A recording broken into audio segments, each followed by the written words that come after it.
Hey everybody, it's GoleMX, and welcome back to another early access draft of Bloomburrow. Thanks again to Wizards of the Coast who provided me with this promotional early access account. And without further ado, let's hop into the draft. So we have a pretty sweet rare with Kidnap here. 4 mana for an aura. You can enchant a creature, and when it enters, you tap enchanted creature, put 3 stun counters on it, and you gain control of that creature. So it's a 4 mana removal spell for their best threat, and then a few turns later, you get their threat to use against them. Alternatively, if you let your opponent draw a card when you cast this, you get their threat immediately. Well, you get it tapped, so you have to wait for it to untap at least one turn still, but this seems like a great card. It's technically not a 2-for-1, it's 1-for-1 removal, since you're giving your opponent a card back, but it's still really good, because you're going to be killing their best card, which means that you're going to be getting basically a copy of their best card to use against them. So now we have Thundertrap Trainer, another rare, 2 mana for a 1/2. If you spend an additional 4, so 6 mana total, you'll get a 1/2 and a 1/1 copy. When it enters the battlefield, look at the top 4 cards of your library. You can reveal a non-creature, non-land from among them, put it into your hand, put the rest on the bottom. That is just great, right? A 2 mana 1/2 that draws your choice of a non-creature card from the top 4. You can miss. That's really the only flaw with this card, is that sometimes there won't be. You'll hit a land clump or a creature clump, but ideally you build around this quite a bit. Make sure to have a lot more non-creature spells than your average deck, and this is just a great card draw spell that goes crazy when you top deck it late game and you get to offspring it. I'm going to take Thundertrap Trainer. It seems like another good blue rare to stick to that color. For pick number 3, what do we have here? 4 mana 3/3. When it enters the battlefield, tap up to 1 creature and put a stun counter on it. That's already decent. And for 6 mana, you also get a 1/1 copy, stun another creature. Sure. Splash Lasher, stick to mono blue. We can go for blue-green frogs here. We can go for blue-red otters, which would make sense with our Thundertrap Trainer rare. We could go for blue-black rats, blue-white birds. Lots of places to be. I think all of the cards we've taken so far are just individually powerful, so I don't feel particularly tied to anything except for blue so far. For pick number 4, we have Jolly Gerbils, a 2 mana 2/3, and whenever we give a gift, we draw a card, so that works well with our Kidnap. We can draw a card when we let them draw a card. However, we have a couple good blue cards here. I think the Finch Formation is the much more consistent card. A 3 mana 2/2 flyer that gives another creature flying when you play it. And if you top deck it late game, it's a 2/2 flyer and a 1/1 flyer, and 2 creatures get flying when you play it, so really flexible too. The Gossip's talent potentially has more impact on the game over time, but it doesn't do anything by itself, and it is quite the mana sink. But once you get into a late game like board stall, you can keep getting unblockable attacks in and flickering whatever damages your opponent to get its enter the battlefield effect over and over. So great for a board stall, but really only good in that position. So much less flexible, but more powerful in the right spot. I'm going to take the more flexible card. That's just always a good draw. And we're having a great mono blue start right now. So we have a solid combat trick here and an okay counter spell. 2 mana counter a creature. Could take the Bark Knuckle Boxer, just a 2 mana 3/2 that sometimes has indestructible. That's pretty above rate, pretty above the curve, but I kind of like just being mono blue for now. Maybe we can just go full mono blue and just absolutely do what we're not supposed to do. Well, I'm super happy to be in blue because now we have Pawn Profit. I think this is going to be a really important card for any frog decks because the main mechanic that frogs have is the ability to exile your creatures and put them back on the board, or the ability to put them back into your hand. So flicker effects and bounce effects.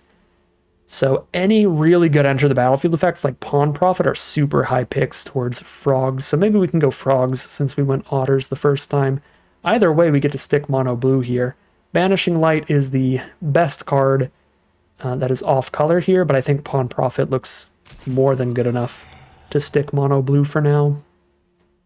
And here we go. Pick 7. We cannot stay mono blue. We can go blue-white flyers, blue-white birds with this solid enchantment. Can also just take an aggro dork there. I guess I could take an artifact to be mono blue.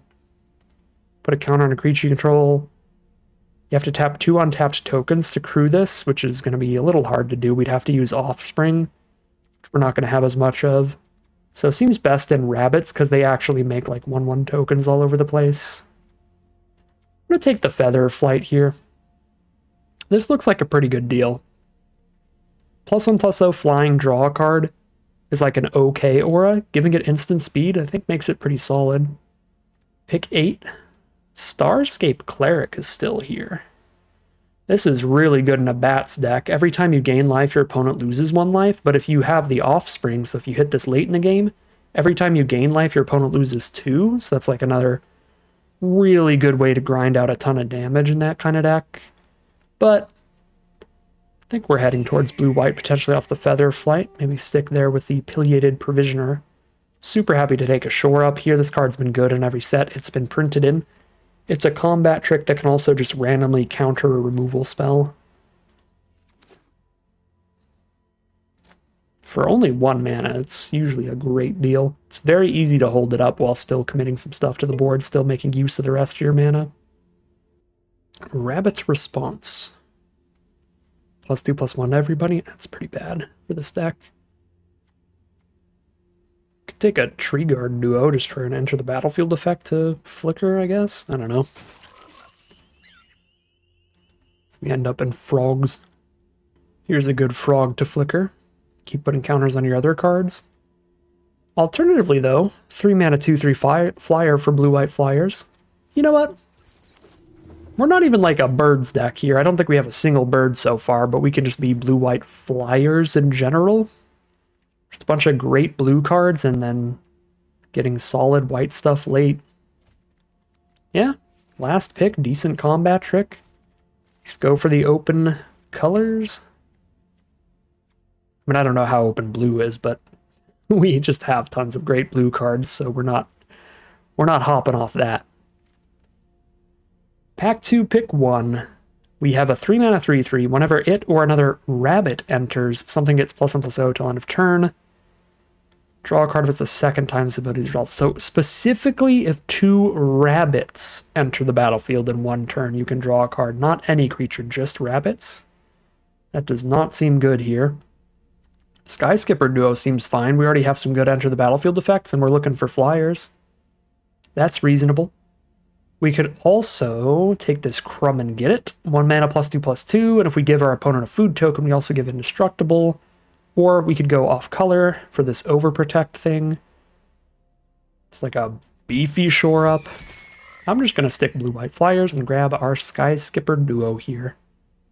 Pack 2, pick 2. Another Pawn Prophet looking spicy. The Splash Lasher, though, another card that looked pretty good. But I need to take some good 2-drops really highly. I think I'm going to grab another Pawn Prophet here. What is this rare? It's a Squirrel Mana Dork. Ooh, it also searches for other squirrels you want. That's going to be sweet when you end up in a squirrel deck. We're definitely not a squirrel deck today, though. That is an excellent squirrel card. All right, pick 3.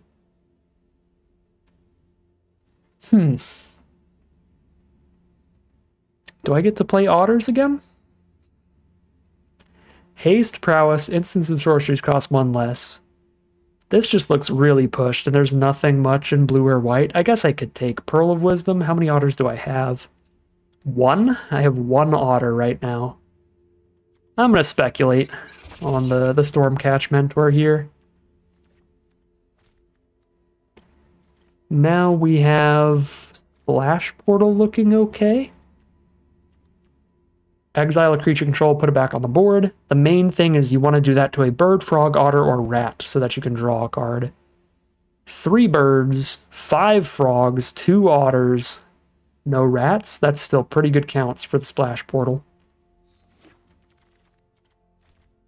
Pick number 5. Here's a rat. 4 mana 2/5. Oh wait, no, we're not taking that. Fountain Port's great. This is super late for Fountain Port. You can put this into literally any deck and just make your deck better. If you ever run out of stuff to do, you sit there making treasure tokens, then sacking them to draw cards. You can pay a life to make a fish to chump block with. If you're chump blocking like a 2/2 or better, then it's less damage than you were gonna take. And if you're in a really good spot to be mana sinking into it, you can like make a fish on an earlier turn and then chump and sack the fish to draw a card. Fountain Port is just good for anything. 3-Tree Scribe. So every time you bounce a creature you control to your hand, or you exile it, then return it to the board, anything like that, you put a +1/+1 counter on target creature you control, whatever creature you want. That seems awesome for a frog deck, and it's pick 6. I'm going to keep our secondary color as speculative as possible, because the only white card we've seen this pack has been like random combat tricks, but that's a real good frog. And that would make it so the Pawn Prophets are much more easy to cast turn 2. Get another frog here with the Tree Guard duo. Or another Otter with the Harnesser of Storms. I think the Pawn Prophets are just much easier to cast in blue-green, and a lot of our effects are really good with like flicker stuff like Splash Portal and Sky Skipper. I think we're just a little bit in a better position for frogs than otters, plus that means we get to play a different deck instead of the same deck two times in a row. Alright, Finch Formation fits into the curve excellently with only one 3-drop, although Sugarcoat, super fine, super solid removal, and I'm low on that. I have 1 counterspell and 1 Kidnap. So maybe we're supposed to take Sugarcoat, but I want to work on this curve. Get another excellent 3-drop creature in here. And now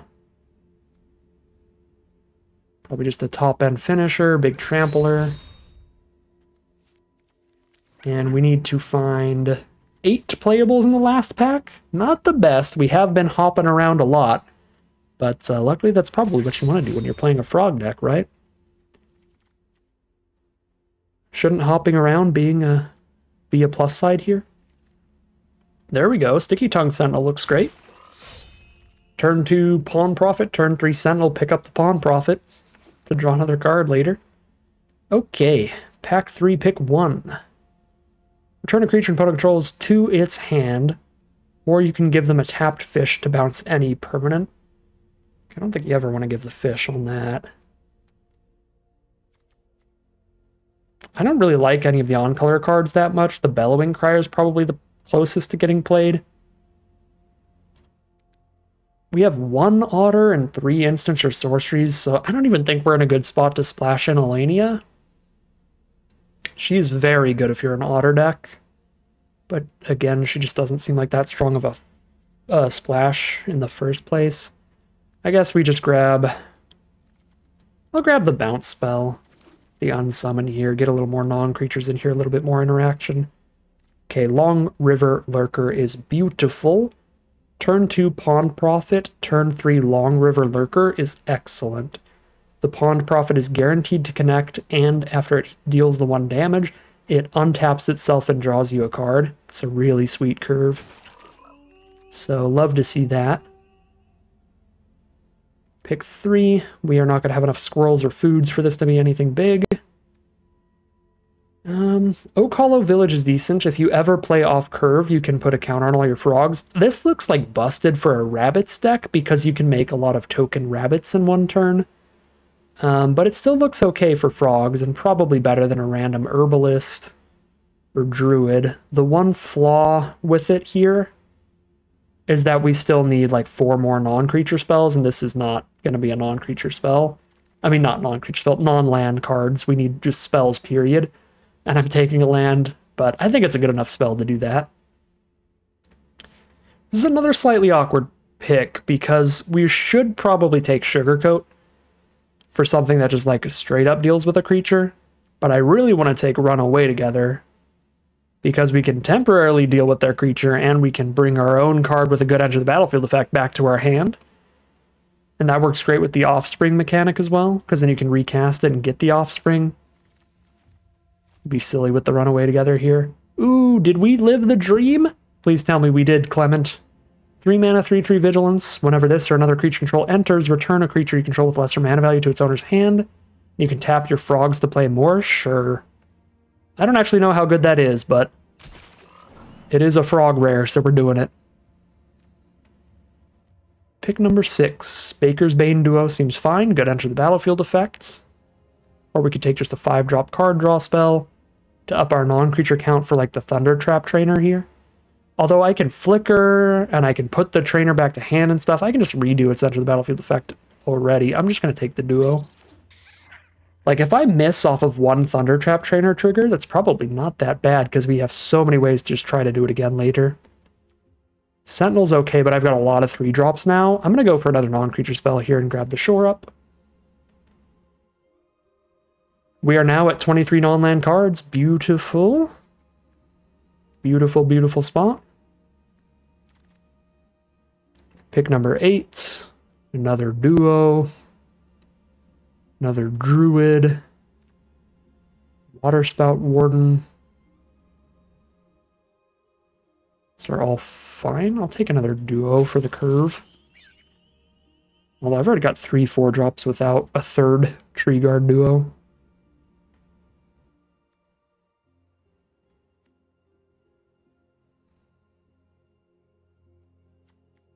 Not particularly interested in any of this. Throw a Crier or a Sentries into the side.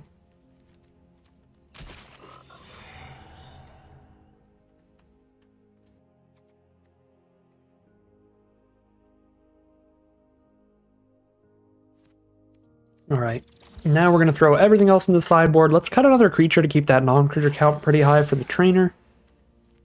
And that means our final cut. We'll just go with the... probably the third duo. 3 4-drops, 3 5, seems fine.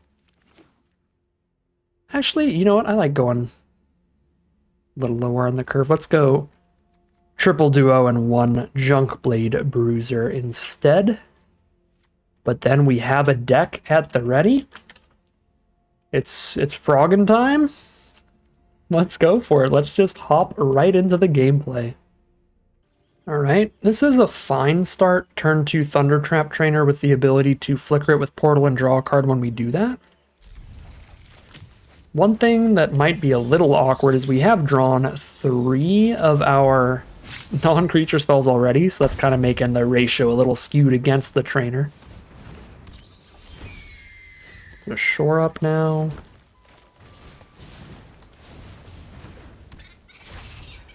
Trainer does find Into the Floodmaw, a little bounce spell that only bounces opposing threats. We're playing against black-white bats that can gain a bunch of life and lose a bunch of life and get triggers every time. Ooh. They found a Typal Mana Rock. This seems really good. You buff every creature of your respective type, and you just have a 3-mana Mana Rock. Alright, and we are missing land drops. This is already terrifying. Just set up the Scribe before we do all our flickering stuff. Because, I mean, we can Splash Portal the Trainer to draw 1 card, but the Trainer doesn't actually help us draw a land. It's just going to find another non-land, which is not particularly helpful here. We've got plenty of spells. We need lands.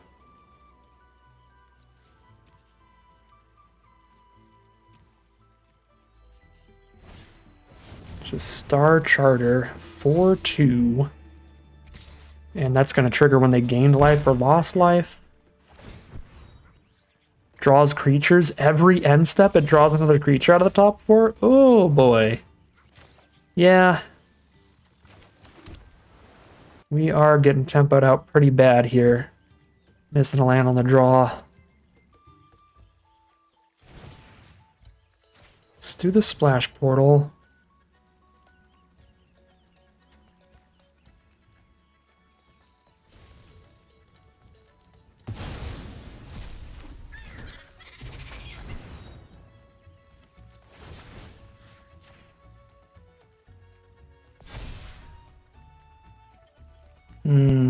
Oh no, not only did I miss, I'm shoving 3 lands onto the bottom.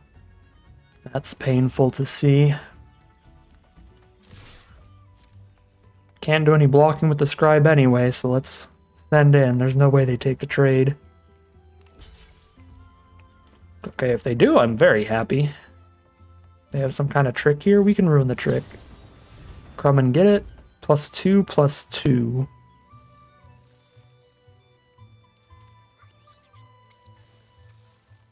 Another creature leaves the battlefield without dying. +1/+1 counter on it. So they didn't get indestructible. So if I run away together the duo and my trainer, I can make the scribe 4 power and they have no creatures on board anymore. That seems huge. Okay, that was an awesome turn for us. That was some spicy work from 3-tree scribe.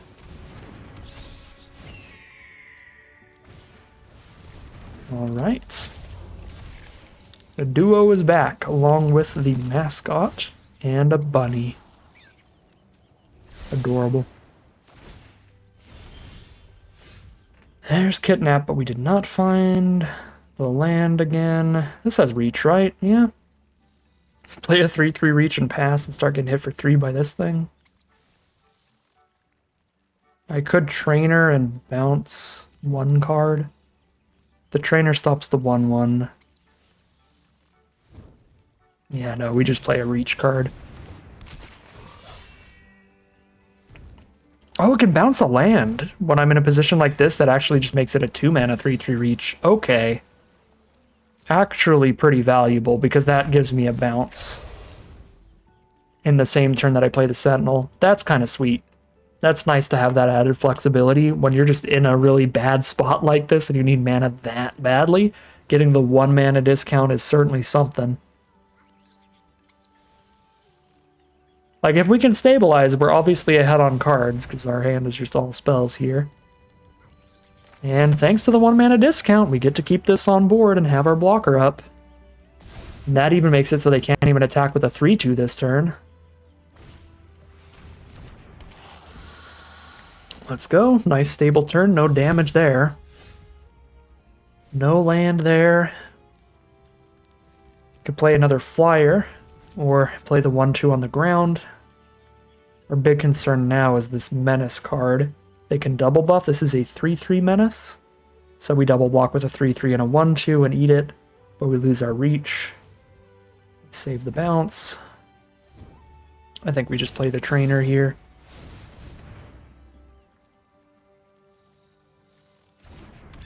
This way I hold the bounce up.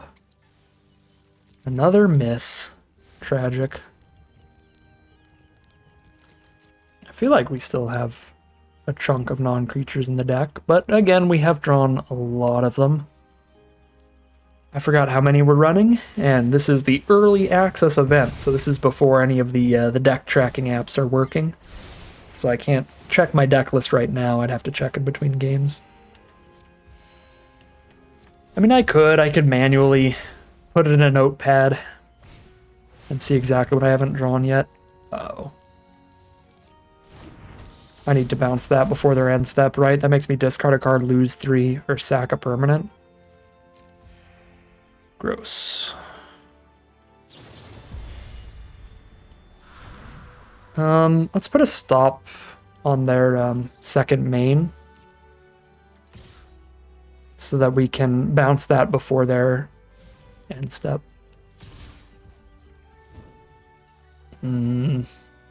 Yeah, the 3/2's annoying here, isn't it? Trades into our reach or we don't do anything about it.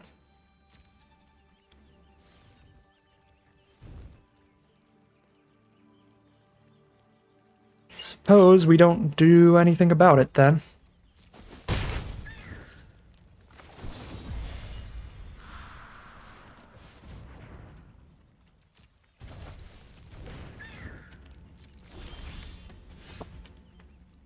We have found land 4. So ideally, we're countering that now.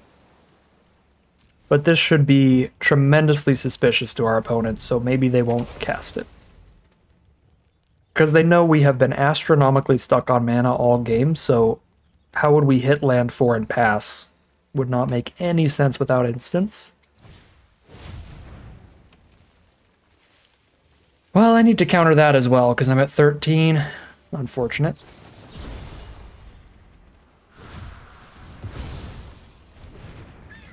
If that resolves, they gain the life there, they drain me for another 2. Every time they play a creature, they gain life, drain me for 2. They actually drain me for 4, because this would trigger twice, because that and the offspring.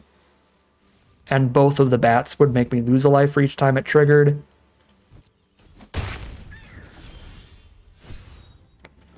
Thank you, land draws. So we're probably going to kidnap the big bat thing. So we let it trigger 1 time here.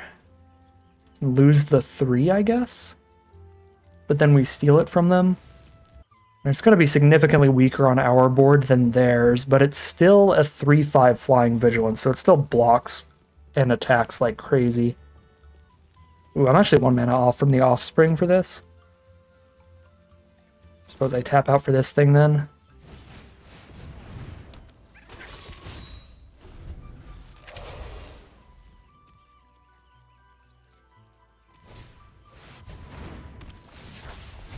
It is unfortunate we're going to get a tapped Mentor.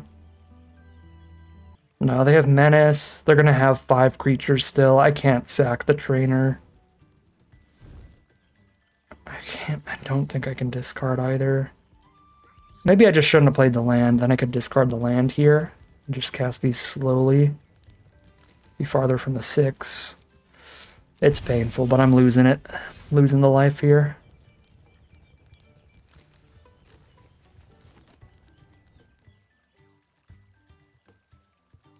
Flicker the Thunder Trap.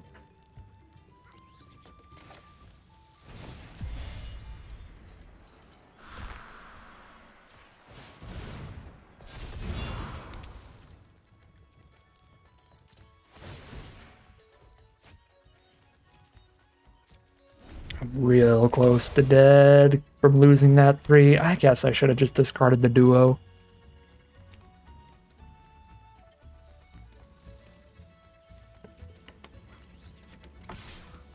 There's some bold choices. This is a 4/4.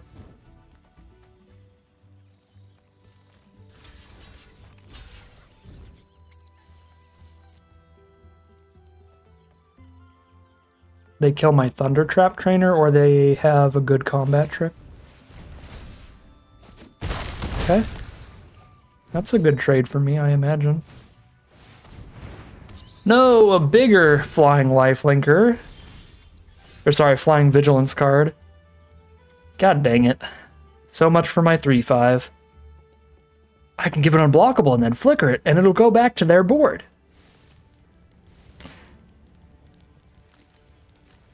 Yeah, that witness was really not what I wanted to see. Cast this with Offspring. It's expended. And that makes it so I get to fly this in and still have 4 blockers. It's probably enough. Guess I can give the whole board flying for fun. Block, block, block, block, yeah. Is there any reason to send this in? They can double block and kill it. I get to kill the Life Creed duo. That's not worth it, because then this gets past my stuff. Or I guess I double block with Sentinel and Formation. I don't know. I don't think I'm attacking with the Mentor. They're at 24 still from all the life gain. But we're going to have some astronomically big attacks from Tree Guard duo.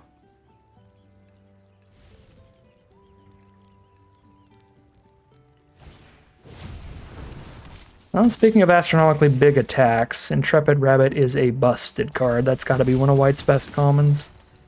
For 4 mana, you get a 3/2 and a 1/1 and +2/+2 wherever you want it. You can spread it all out, too. Pretty gross. Goodbye, 1/1. Clement might do something. Ooh, somebody followed the Twitch channel. Thank you very much for the follow. Return up to 1 creature with lesser mana value to its owner's hand. Okay, I don't have any 2 mana value creatures, so I have to play the duo and pick up a 3-drop, I guess. Guess Clement's got vigilance too. Okay, bounce. Block, block, block. I probably have to just play Clement and pass then?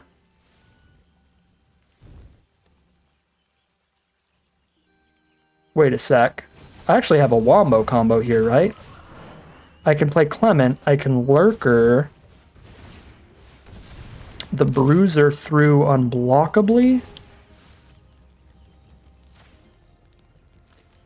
Send it in, deal 6. Lurker triggers. I flicker it, and then I put the Lurker back in my hand, and now I just hit them for 6 a turn. I just keep replaying Lurker on Bruiser. That's a plan. Oh god, another giant flying vigilance card, and it triggered the life gain, so now it's a 4/5.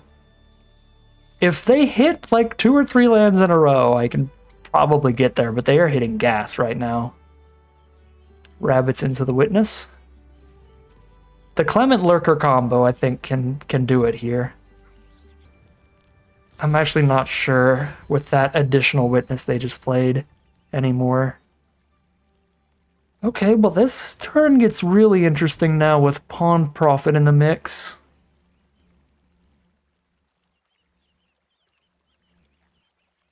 Oh god, okay, so if I play the Prophet and then I play the Tree Guard duo for a giant Vigilant attack with Bruiser, I'll still get a bunch of damage in or kill some cards. And then I still have the Lurker to play on the duo, to like swing with duo, pick up the Lurker again, kind of combo. And then I get to like pick up the Pawn Prophet every time I play the Lurker. This is a lot. There's a lot of thinking here. My frogs are still summoning 6, so I can't tap the Pawn Prophet because I'm going to bounce it anyway.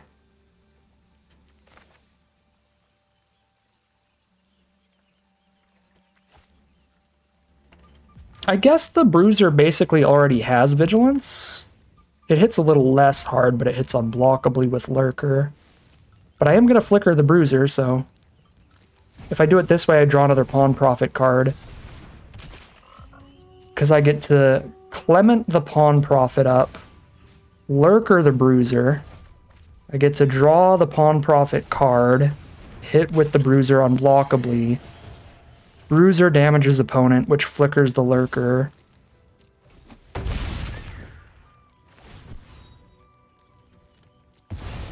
Well, it flickers the Bruiser, which bounces the Lurker. It's so much. It's so much to think through. I think I need to like duo and Lurker in the same turn for like the lethal at the end of the game here.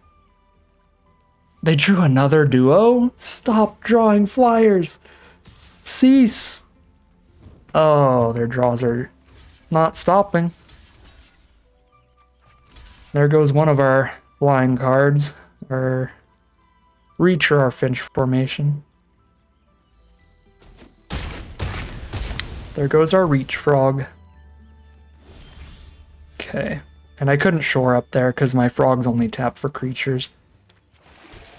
Okay.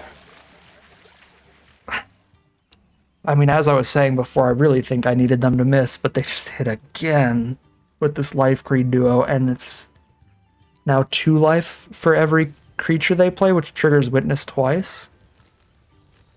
Lord have mercy. This is 3 mana.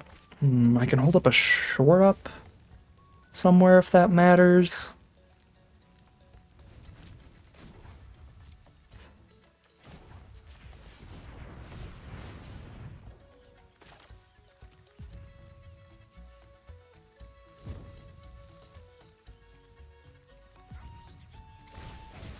Lurker first, so I have more creatures on board. Then duo.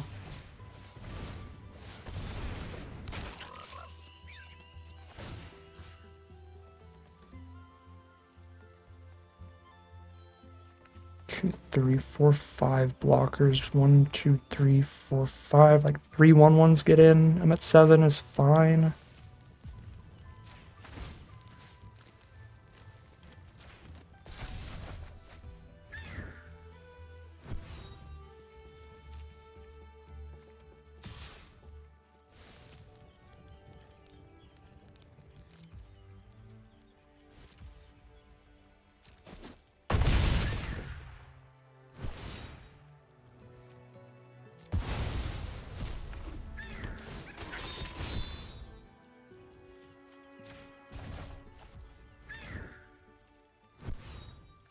Could tap Clement for profit, then I don't have shore up.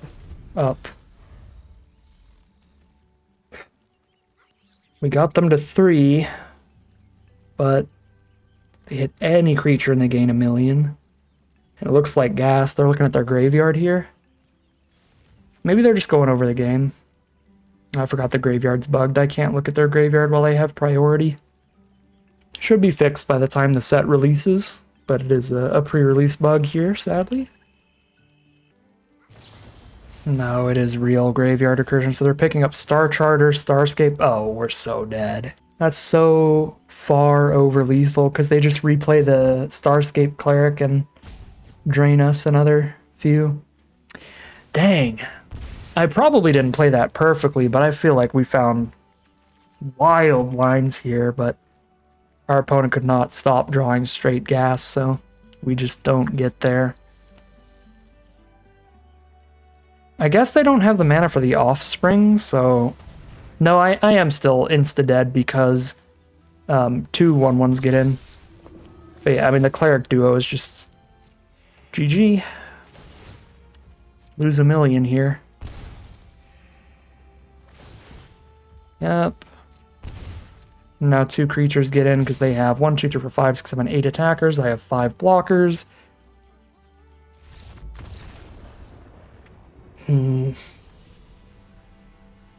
We fought so hard to stay in that one after missing so many land drops early, and our deck started absolutely popping off, but our opponents never stopped popping off, and we start off 0-1 heading into game 2. Alright, here we are for game 2 on the draw. Got the trainer to start things off. We got Clement to try to go crazy. Actually, Clement with Thunder Trap Trainer is pretty nice. And Clement triggers on his own cast? Sure. We'll just curve out. No! Stop missing, Thunder Trap Trainer. I have like 9 non-creature cards. Odds are decent out of 4. Hello, Oak Hollow Village. You are not a bad draw. However, I do have a double blue card, and I don't have the mana to put a counter on everybody right now anyway. Alright. Come on up, Thunder Trap Trainer. See you again later. Lily Splash Mentor, so they can flicker things off that. That's pretty wild. Oh, Tree Guard Duo is some damage. Could still have Into the Floodmaw up. If I... Yeah, because Vigilance? No, because this taps for the creature, so I have to tap this for Duo, and then I don't hit with it if I tap it for Duo. So yeah, I can't actually have the Into the Floodmaw up.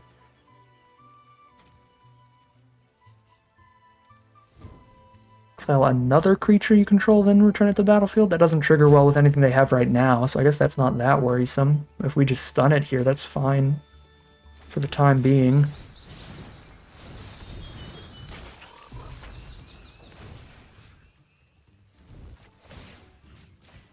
And we can get our 3 Vigilance in.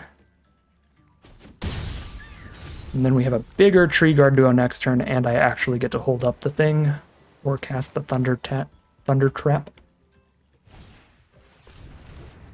Okay, well that's good with the Mentor.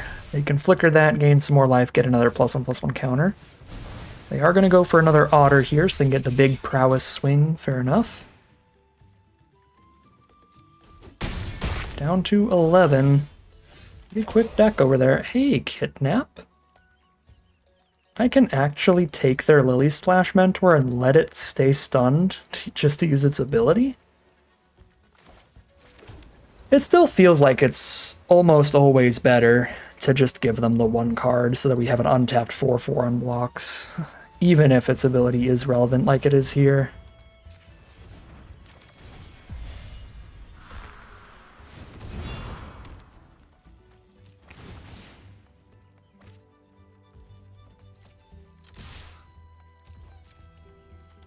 Just kill a token with this, probably. Take 5 on the crackback.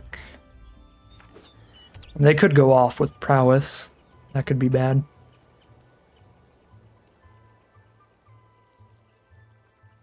It's a race here, 12 to 11. 11 to 12, whichever side of the table you're looking at. Mind Spiral. They're going to give me a fish to stun Clement to attack with everybody. That's not good at all.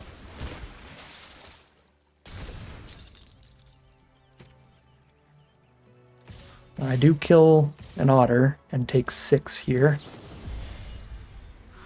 I guess if they have shore up, I'm just dead. Oh no, I'm not, because Lily Pad Village doesn't tap for non-creatures. Okay. They're at 12 with 1 blocker out. I can't do anything about the blocker. I could flicker the Splash Lasher, but then it's not attacking them and they're not dead. Yeah, so I can't lethal them here even with the Tree Guard duo because they can just chump.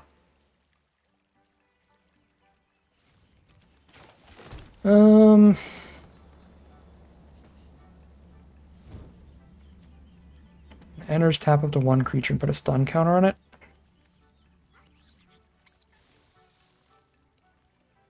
I could send both in and then just stun 2 things. You know, that seems real.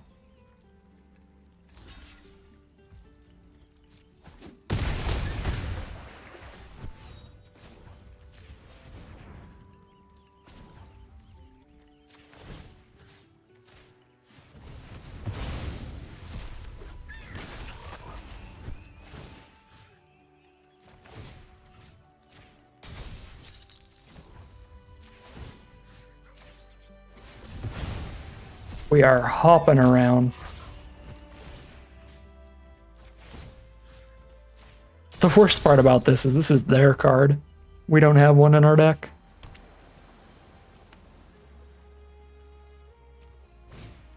Alright, Bellowing Crier. There's a 2/1 chump blocker.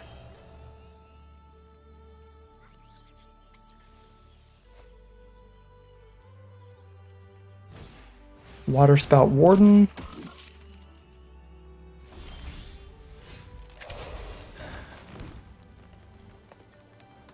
Dead on board. If they have no shore up here, we stun both of those and smack for lethal. I think we have to go for it.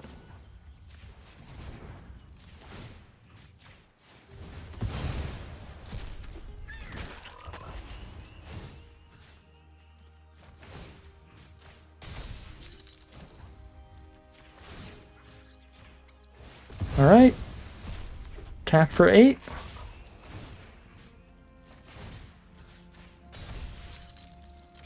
Attack for 8. It is lethal, and we're 1-1 heading into game 3. Alright, here we are on the play for game 3. It's the early access event. We're all whitelisted streamers here. We'll top deck the forest immediately. See? I told you all. You don't know the secret connections I got. Bright Blade Stoat. Wow, they really are the Weasel player over there. Weasel Avatar. There's only 2 Weasels in the set, the Uncommon and the Mythic. Alright, well. We just curve out with Clement, and they cannot attack into Clement without a spell of some kind. The curve out of Scribe into Clement into Duo is going to be a lot of damage. And then we've got all kinds of synergy nonsense between Runaway Together and Sky Skipper Duo and Clement's ability to get counters going with the Scribe. This is a solid start. We'll be sad about any interaction from our opponent, but these cards synergize well together even if 1 or 2 of them fall. Ooh. That is very bad for me. That is bad enough to run away together. It is more damage to attack first and then do it all, right? I'd be bouncing the Scribe and the Stoat. That'd be 1 counter. I attack with a 4-power Clement. Yeah, we just attack for 5 and then run away together, recast the Scribe.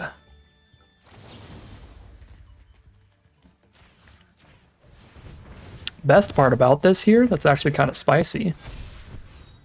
Recast the Scribe off of the Clement, so I'm holding up shore up.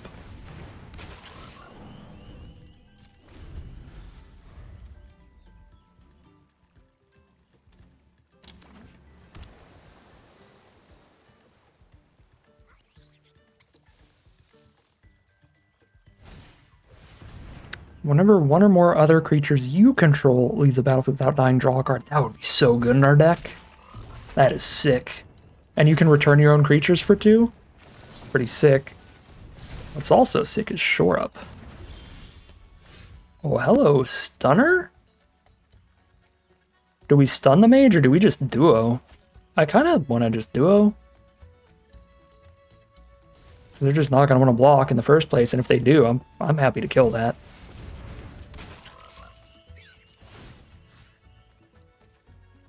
Oh, that's the wrong ability. We want to use this one, but not Clement's. Ooh, they're down to 7. We are just doing things this game.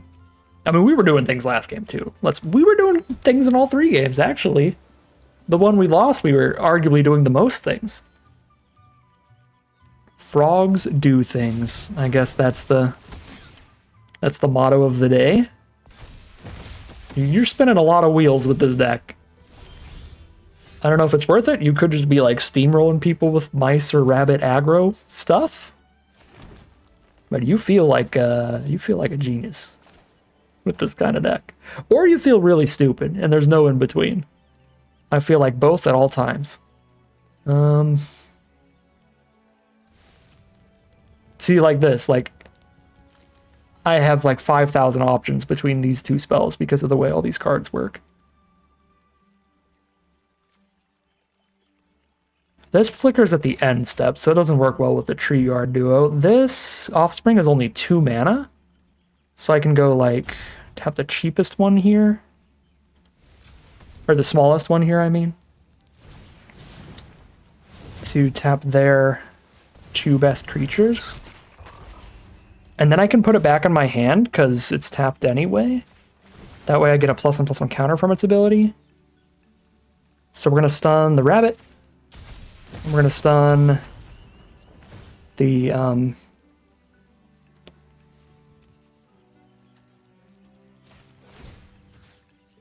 mage. I probably should have stunned the rabbit token, actually. Oh, this is the +1/+1 counter. Yeah, I do want that. Put it there.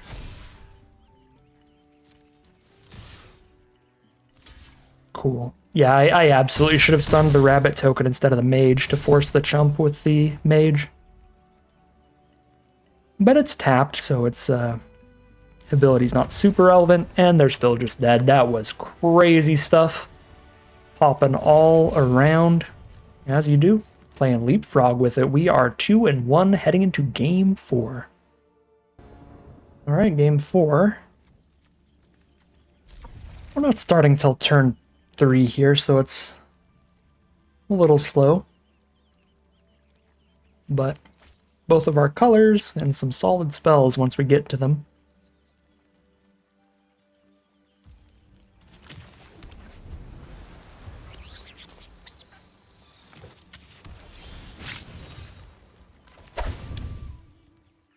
Need 3 lands out before I can even use the first ability anyway. Plus I need a token on board, so we'll just get our colored mana ready.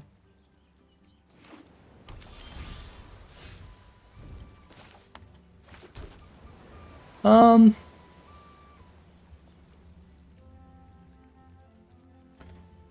super happy to run either of these out. I think I just go for big damage though. We play the 3/3.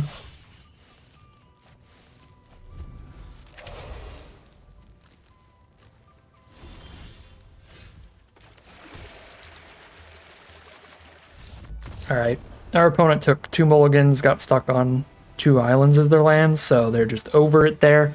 And I guess that'll just be a quick 3rd victory for us, and we are 3-1 heading into game 5. Alright, game 5, we are on the play, and we have a curve and a half. Duo into Clement into Tree Guard duo. I did the thing again. I always call them by duos, but there's a lot of different duos. I think there's 2 per color pair, it looks like. Because there's Baker's Bane and Tree Guard. And those are both green. So Baker's Bane into Clement into Tree Guard would be the correct way to notate it. Pre-combat Clement doesn't matter, right? Yes. It's not 4 mana, that's 3 mana, so we're not expending or anything. Mono green so far from our opponent.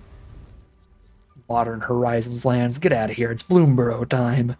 Unfortunately, the Bloomburrow full arts are not on the early access client. They should be out when the set launches on Tuesday, but we don't get to use the full art Bloomburrow lands today. Slightly sad. Alright, I don't love the Death Touch here. They're probably going to trade into the Clements. But we'll have pretty excellent attacks regardless, and I don't really want to run away together. I just want to get this duo down. There I go again. I called it duo.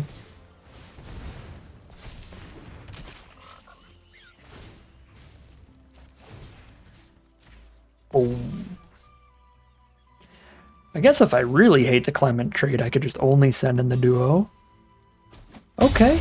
That works for me. I will take that trade. Get your Death Toucher out of here and maybe get to hang out with Clement. Just a little while longer.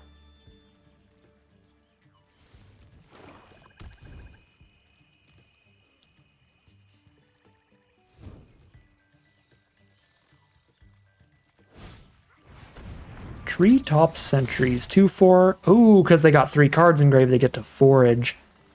That's actually nice with the Daggerfang duo. Is that it mills 2, and then when it dies, that's your 3rd card, so it's a good way to trigger the forage stuff. Okay, this looks like a solid turn. Not incredible, but solid, where I get to go portal the duo to buff the Clement, draw a card.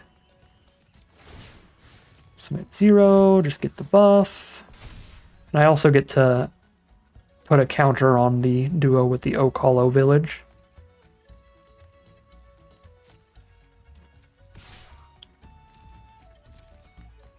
You know what I should have done, since I was going to flicker it anyway, in case I drew into a creature like I did? I could have tapped this for mana for a creature and then flickered it, so that when I did top deck this creature, I could have 1 more mana up. Oh, it doesn't matter, though. It's still perfect mana. That's pretty lucky, but I should have tapped that for mana, since I was flickering it anyway.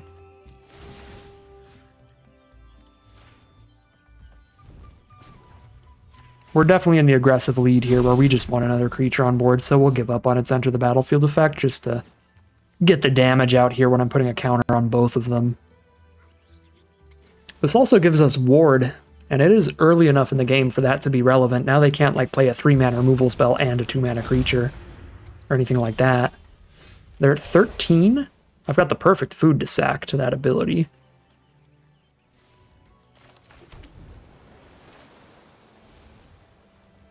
So, I mean, we just borrow that. Is that going to be lethal? 1 blocker. Block that, take 6. No, it's going to be far from lethal, so we will gift them the card.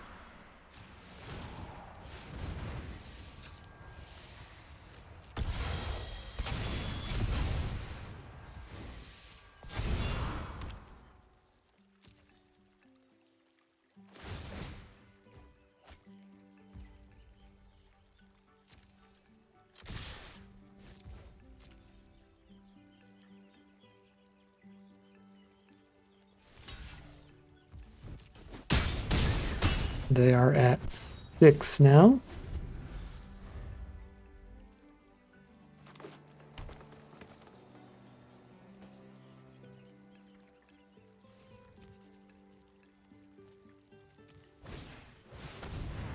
That is a lot of blockers.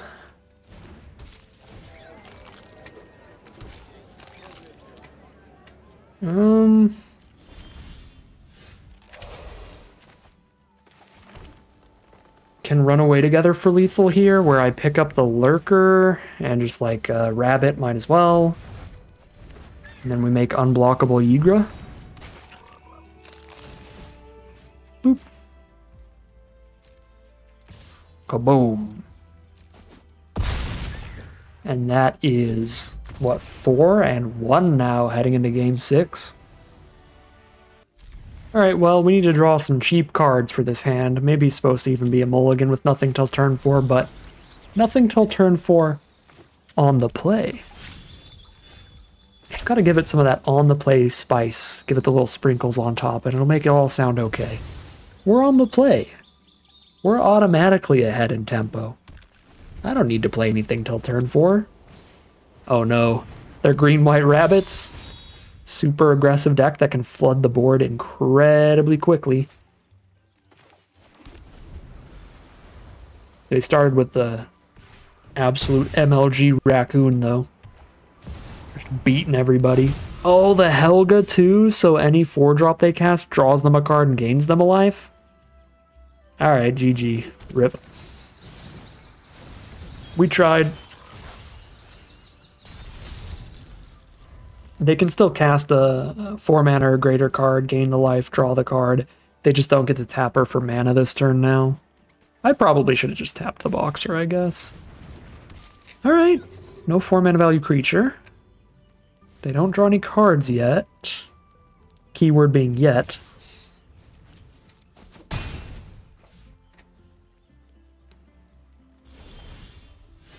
That's a cool draw. That's going to be a great play turn 6. Alright, I got a 5/4 blocker for the 3/2 now. Right? Oh, 4/5, even better. Even sturdier.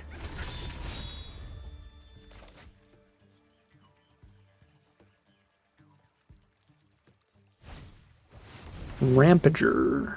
Gain a life, draw a card. Plus the Boxer's indestructible, but I mean, it doesn't get through a 4/5 anyway. Alright, alright, alright.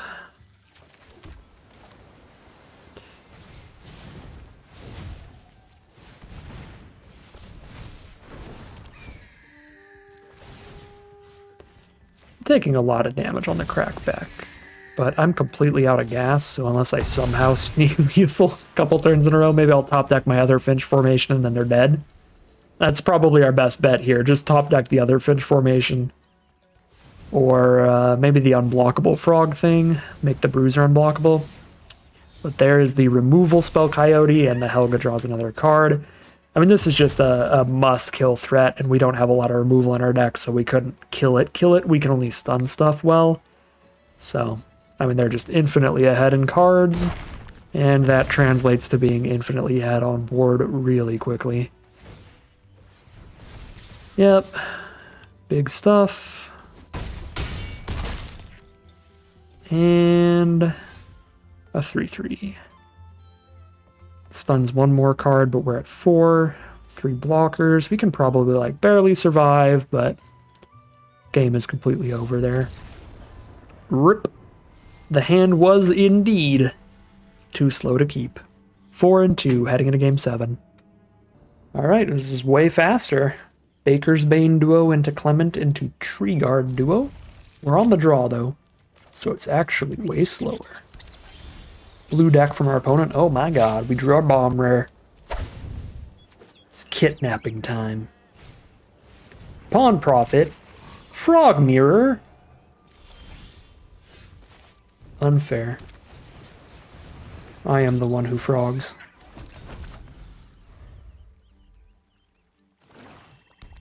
Ooh, another blue-black. Alright, so that's going to be pretty controlling. It's about filling your graveyard and playing rats. Disgusting.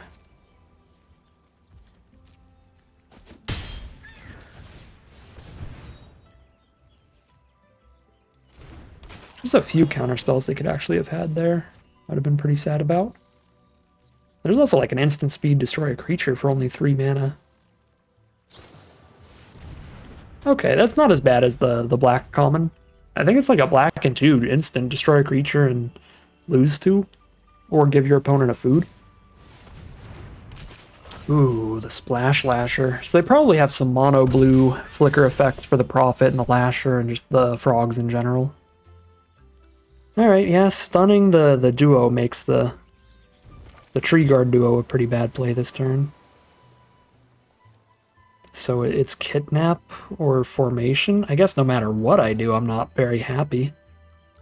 Because I'm missing out on the enter the battlefield effect, or I'm stealing a 3/3.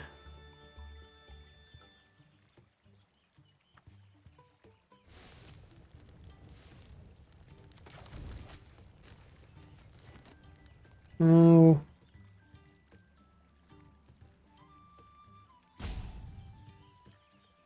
I want to play Bruiser next turn. I guess I really don't mind just getting the 3/3 out of the way. But this is, like, I think I found the one opportunity I don't really care about getting this untapped. I'm basically just spending a removal spell on a 3/3 here for now. Alright, 3/3 flyer, sure. Now we're going for the 5 mana Bruiser, which lets the duo attack in because we've expended. And we're trying to outrace with beefy raccoons. The beefiest raccoonus.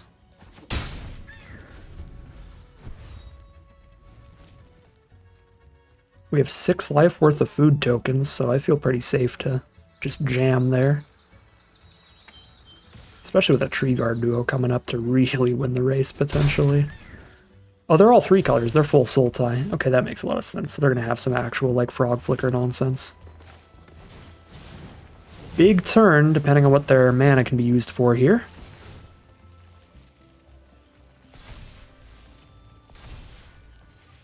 Still at 13. They only have 4 power on board. I'm jamming. I'm going for it.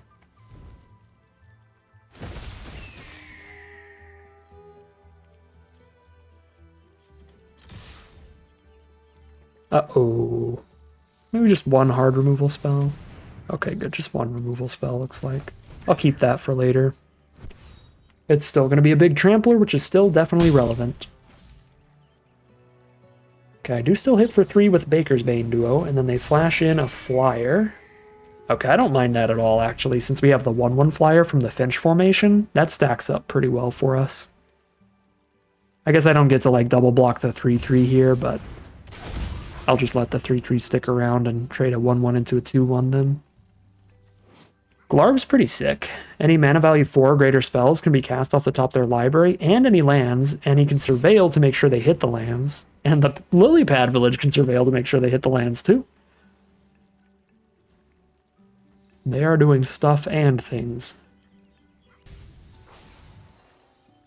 Mill the Mind Drill Assailant. Okay. Double block here? I don't think so.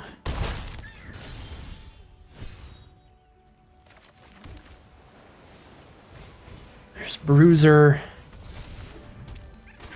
And eat 1 food. 2/4 Death Touch is also just super annoying. Yeah, we actually just need to find something to deal with Glarb. Or Glarb is actually just winning. We can't get through Glarb. And Glarb's drawing them a bunch of cards off the top. Shoot. I did not realize how bad Glarb is for us. That's actually backbreaking.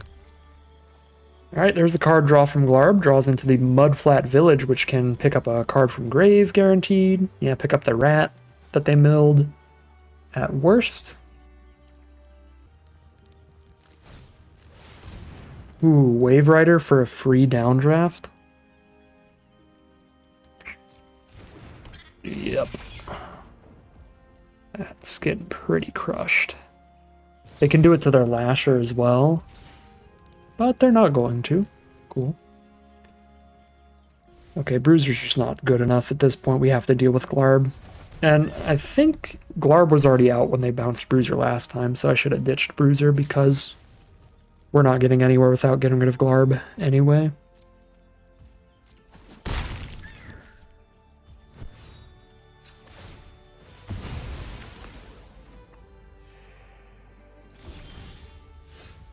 There we go. That really digs for something to deal with Glarb. I think I'm gonna kick it here. I'm gonna get the Offspring. Even though it means I'll be tapped out of whatever I have to deal with Glarb.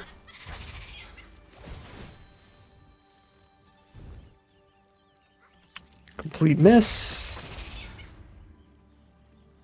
And then run away together. It's not enough. It's temporary. I guess it's what we've got. And it can pick up the trainer. So we can dig 16 cards deep. Look at all that on the bottom. And then there's, oh, there's our Bruiser.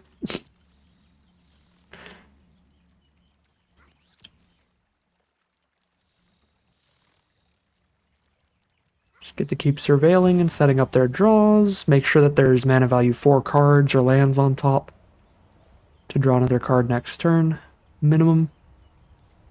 But they can draw multiple, like they can play a land and a 4-drop and another 4-drop off the top all in a row. They can't do 2 lands in a row. It doesn't give them additional land drops at least. But still very bad.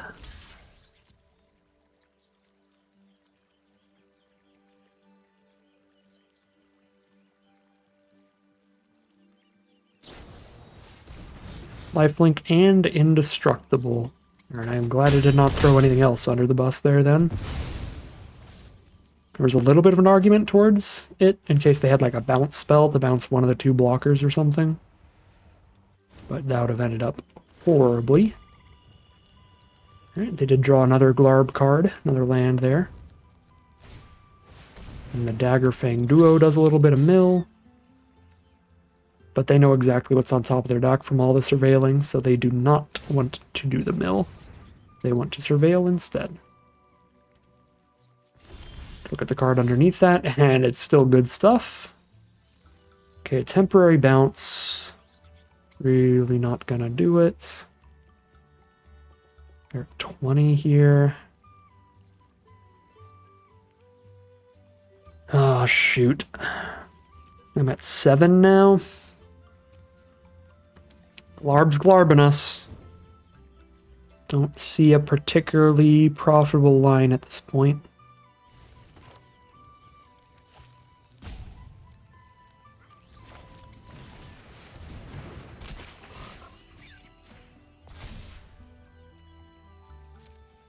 Guess we just do this and hold up all the bounce.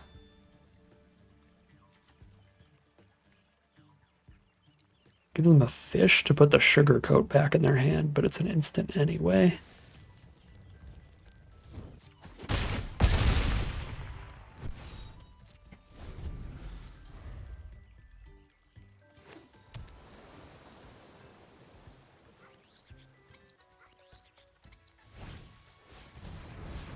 Stargaze, lose 3, but they look at the top 6. And put 3 into their hand, the rest into the grave. Or sorry, 2 in a hand and the rest of the grave, right? Nope, it is X. So 3 into the hand, 3 into the grave. They're down to 9. That's maybe the smallest opportunity to cheese out lethal if we can run away together the Tree Guard duo and their flyer, and then into the Floodmaw the other flyer. Sure, I think that's a strat. We need to leave as many creatures on board as possible to do it, though. That sounds like our best bet, to randomly lethal them. They're at 9. How do we do 9 damage to them? We cast a Tree Guard duo with 5 creatures on board. That's +5/+5. That is 7 with Finch formation. 8 with the 1/1 flyer. I need to top deck a creature that costs 3 or less, but that could be how we do it.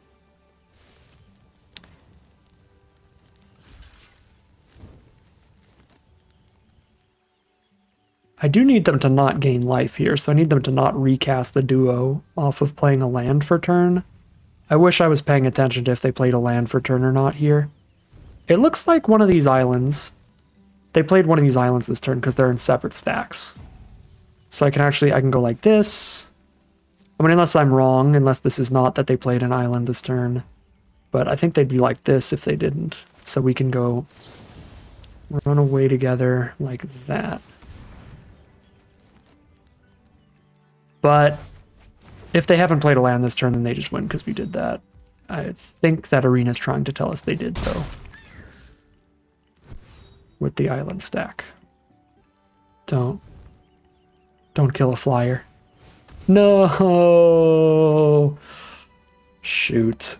Again, I needed to run away together right there, I think. Unless eating of food would have survived. No, it wouldn't, because 4, 5, 6, 7, 8, 9, 10. I could have ate a food, then I'd be at 10 and I'd take 10. I can't afford to chump there, because then I don't have enough creatures to get lethal off of Tree Guard Duo's ability. Shoot. Close. I mean, we'll see how close it was. If we draw the creature, then it was actually just astronomically close. Yeah, because the looter doesn't do anything. We bounce their creature, because this only bounces opponent's cards. And then we top deck a creature that costs 3 or less, and we would have got there if they didn't have removal. No, alright. Didn't matter. We just flooded anyway. Shoot. Alright, well, at least I can feel slightly less bad then. Because we would have had one more creature on board that was a 2/2 flyer. So that's 2 more damage because we had a 2/2 flyer, so that would be 7.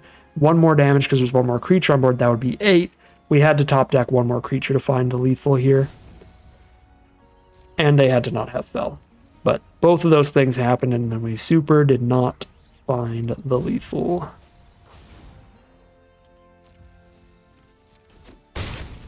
So now they can just drain us by playing the bat. That puts us to 2 life. All they have to do is play 1 removal spell or something and we're dead.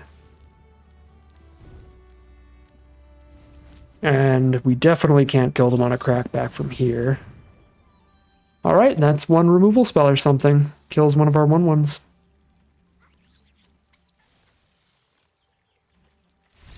Rip. Oh no, and that's the rip to the run as well? Ah, I really had fun with this deck. I think frogs are going to be my favorite archetype because frogs are just the best. Frogs are the coolest creature type just looking at them. I enjoy my little frog friends, my frog brethren, if you will. And the mechanics are really fun. As you saw, our first loss was probably the craziest stuff we were doing with the frogs, but like, you get multiple of these random abilities out and all of a sudden you're doing weird, wild combos. Like the Clement alongside the Lurker made it so we can play the Lurker, attack with an unblockable 6/6, which then exiles itself, puts itself back on board. That's a 5 mana value creature entering the battlefield, which lets us put the Lurker back in hand to then replay the Lurker again next turn. Like, that was wild. And there was so much more stuff we were doing. There was that 3 Tree Scribe combat. I think it was in the same game. That was pretty pivotal, where our opponent used a combat trick to get their thing up to like 4 toughness against our 3/4 3 Tree Scribe.